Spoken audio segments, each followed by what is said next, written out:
I will very likely never own an original copy of this Nintendo game, and I'm okay with that. Howdy do everyone, and welcome back to Retro Dregs, the bottom of the gaming barrel, coming to you from within the dungeon here at Castle Maddock. Now, everybody's got a story, I'm sure, of someone or something that got away. A guy, a girl, a house, a car. And for me today on this video, it's the story of a game that I'd read about, a game that I always wanted and never got my hands on. And that game is Wild Guns on the Super Nintendo.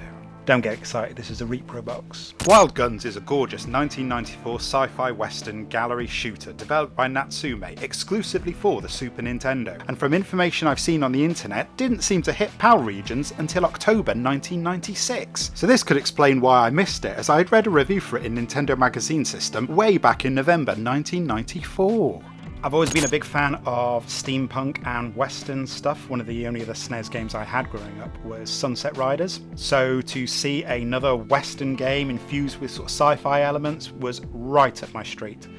But I never ever saw it in the shops. Not at the time, and certainly not now. I think I've only ever seen this game once in CEX, and it was a cart only. It was like £110, and I'm pretty sure it was a repro as well. It looked way too clean, and something about the grey plastic, it just didn't look right. I never got to experience this game until I went to university. I had a friend who I lived with, and he had a Snes emulator on his laptop, and it was one of the first games I played when he said, "Do you want to go?" And yeah, it was terrific. It's a gallery shooter, pixel art, it's just right up my street. And yes, while it would be easy for me to download my own emulator and a ROM so that I could play it, it's just not the same as owning a tangible physical copy of your own. So I was absolutely delighted when it was announced that Wild Guns Reloaded would be coming out for Switch, PlayStation 4 and all that. It was getting a limited physical release, but when I saw like the price difference from a 40 quid disc to the download cost, and on PlayStation Network it was only like $7.99, so for me, as someone who'd always wanted this game, that was an absolute bargain, and I accepted that could be the only way I could own that game and play it and enjoy it, as you can see behind me now.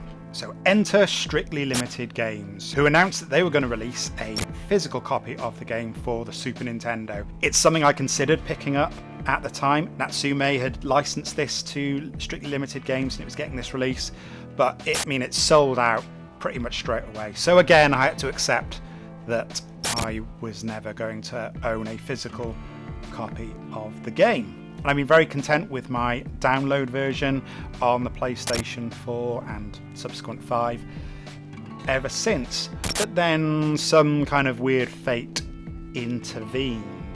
So there I was on Strictly Limited's website, and it seemed that they had more physical copies of the game in, and I was able to grab a copy. But again, the story doesn't end there.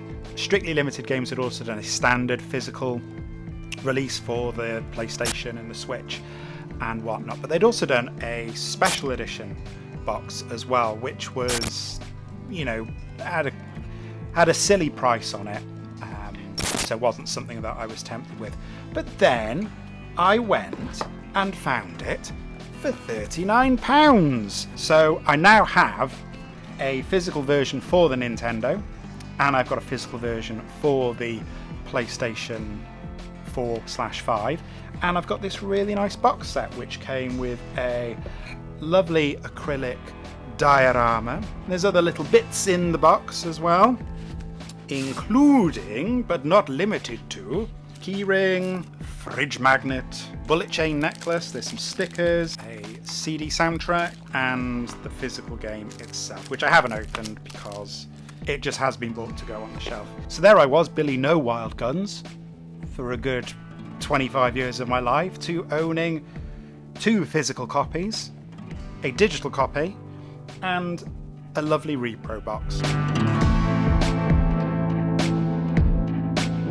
So with original box copies going anywhere from £500 upwards. All of this has cost me less than £100 to amass. The digital version at the time cost me £7.99. Strictly limited copy cost me £43, and that was shipped from Germany. Really happy to have a physical copy with a manual and fully licensed as well, so everyone at Natsume gets a cut of that money. The big special edition PlayStation 4 version as well cost me $39.99 as well, which included shipping. And as for the repro box, that cost me a £5. So getting all this individually came well within my £50 per game budget, and considerably cheaper than tracking down an original copy. The game I always wanted, and now I finally have it. No, it's not an original copy, but I'm okay with that. It's a great way of me owning a game I have genuinely always wanted and not paying the silly money for an original copy, which, you know, of course I'd never rule out not getting a copy. I mean, if I can find it for £50 or under, but come on. So there we go, Wild Guns, have you played it? And indeed, what is the game that got away from you? Maybe there's a game you read about as a child that you always wanted and never got your hands on, or maybe you've gone on to amass a collection and been able to pick up a game. Maybe it's something that's been super expensive, maybe it's been something that you've been able to pick up really cheap. Whatever your story, I'd love to hear it, so please leave a comment below. And as always, thank you so much for watching. If you've made it this far, please do leave a like and consider subscribing if you haven't done already. It would really help me out. So thanks so much again for watching, and I'll see you on the next video.